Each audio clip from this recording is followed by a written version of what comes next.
This year for April Fool's Day, I'm being double subversive. Normally I do a list that's not related to video games, but this time, to be unexpected, I am doing something that is related to video games. So yes, to the surprise of absolutely nobody, Super Smash Bros. Ultimate is my favorite iteration in the franchise thus far. But that doesn't mean there aren't any changes that I wish did not happen. And so, as you can imagine having clicked on this video, I'm going to be counting down the top 5 best and worst changes coming into Super Smash Bros. Ultimate. Keep in mind that this is my own personal opinion, though I will try to argue the reasons why it is my personal opinion. If you don't like it, feel free to create your own lists of the top 5 best and worst changes. Skipping the intro, and just like a fully charged Smash attack, let's jump right into it. One of the best parts about Super Smash Bros. That has helped with its longevity is that it's so dang customizable. However, until Ultimate, this meant that you had to change the rules manually every time you wanted to do something different. Now with Ultimate, you can create rule sets, add labels to help remember them, and then use them interchangeably. Some that I've made include Pokeballs only on high on Pokemon only stages, and Final Destination no item stamina battle a la Street Fighter. For the number 5 worst change, we have to talk about voice acting. This is Takashi Nagasako, voice actor extraordinaire. He has voiced many different roles, however we're interested in only 2 today. First of all, he's the current voice of Donkey Kong, but you wouldn't know that because Sakurai and crew have elected to use ape noises again. Now why would this count as a change if they've been doing it all along? Well, you see, with Ultimate, they actually called Takashi back into the studio to voice his other character, Ocarina of Time Ganondorf. It had been about 20 years since Takashi recorded for Ganondorf, and let's just say that it shows. Now, I am generally of the opinion that bad voice acting is the fault of the director, not the actor himself. Just look at Fox between Smash 4 and Smash Ultimate. Can you believe they're the same person? So basically, the voice director called in Takashi, ignored the potential for any Donkey Kong lines, heard Takashi voice Ganondorf as if he were a 75-year-old man and said, "This is okay, I want this in my game," and ignored any potential of having the original Melee lines within Ultimate, which were completely fine. All of these combined make the voice director's handling of Takashi Nagasako the 5th worst change coming into Super Smash Bros. Ultimate. With each new Smash iteration, one step that Sakurai and crew enjoy doing is making sure that they diversify clones further. With Everyone Is Here, I was worried they weren't even going to bother changing some of the characters. Fortunately, I was completely incorrect. Looping back to Ganondorf, he uses his sword in Smash attacks, helping diversify him from Captain Falcon and cementing his place as the King of Evil. They have made Pichu more in line with a baby rattlesnake, being unable to control how much venom it releases in harming its opponent. With Dr. Mario, they've changed his throws, his down air attack, and I'm pretty sure they've made his recovery worse, differentiating him from Mario. Congratulations, Dr. Mario, you are no longer the worst Smash character. No, that title now belongs to Daisy, and what a transition this is. The 4th worst new aspect of Super Smash Bros. Ultimate is the inclusion of certain Echo Fighters. Okay, so it seems weird to me that they would put in a lot of effort into making Chrom different from Roy, and Ken different from Ryu, but they decided to make Daisy and Peach the exact same character. Actually, no, wait, it turns out 3 months after the release of the game, people have finally found a difference. Their turnips have slightly different knockback.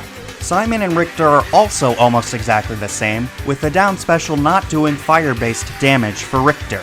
Wow, and here I was thinking Lucina and Dark Pit were scraping the bottom.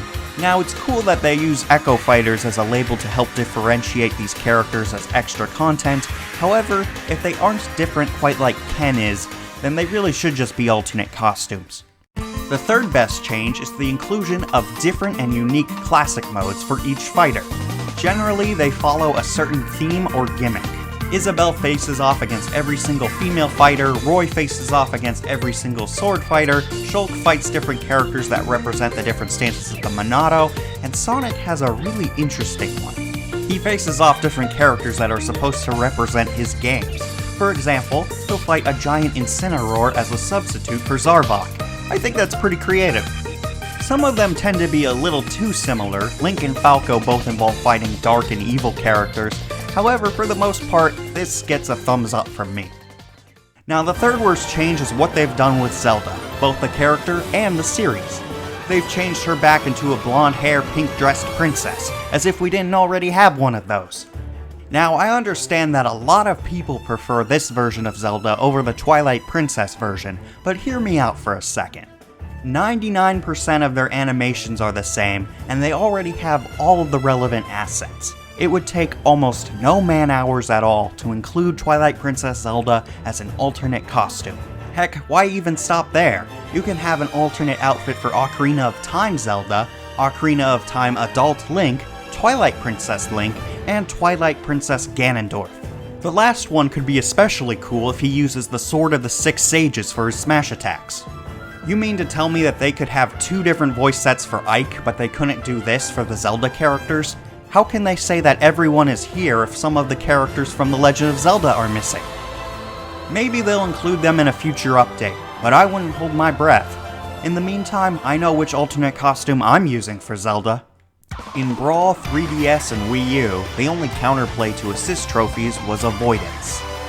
With Ultimate, you can smack them around and knock them out as if they were actual fighters in the game. They can even knock themselves out. Now of course, this doesn't apply to every single assist trophy, but when it comes to the ones you can beat up, it's a change I never knew I needed until it happened. In 3DS and Wii U, Bayonetta was able to cancel her taunts by attacking. With Ultimate, the developers had a fork in the road. They could either remove this from Bayonetta, or they could give it to everyone. And they made the wrong decision. The amount of time during a taunt that you are truly vulnerable is about, what, 50 frames? Afterwards, you could just attack like nothing happened. This is absolutely outrageous. The entire point of a taunt is to sit there slack-jawed, buggy-eyed, and show off your vulnerability to your opponent while they can't do anything about it.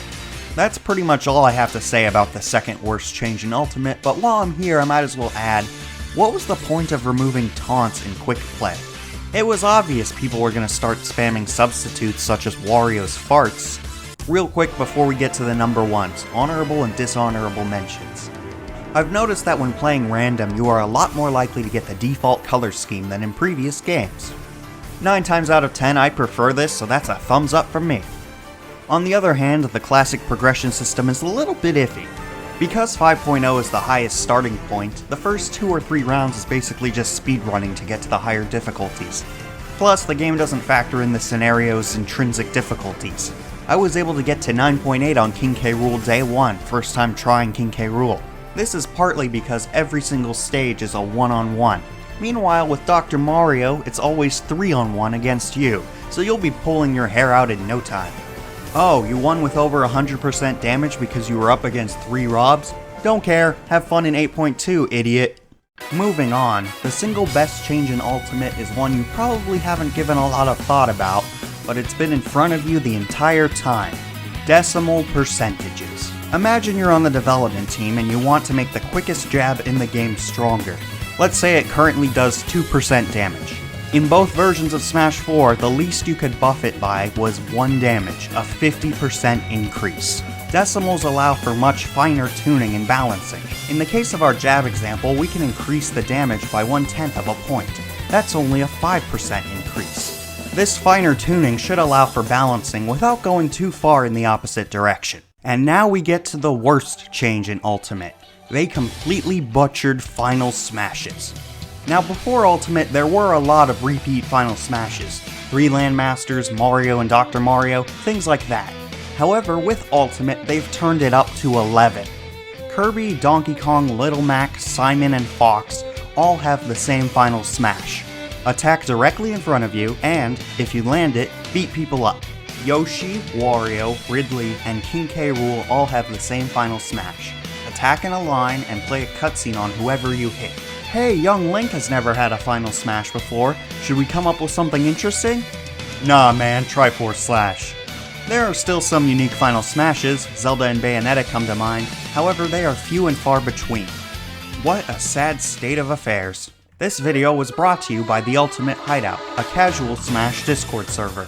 Occasionally we have free entry item-based tournaments that have small gift card prizes. We recently had a tournament called the Grand Tour, where the only available stages were those that were tour-based, such as Port Town Arrow Drive and Skyloft. It was a lot of fun. We also added a ranking system based off the order of Smash characters, so if you want to measure your E-peen, that's one way to do it. Check out the link in the description if you're interested. I'm GamingTopTen, and, as always, I hope you have a nice day.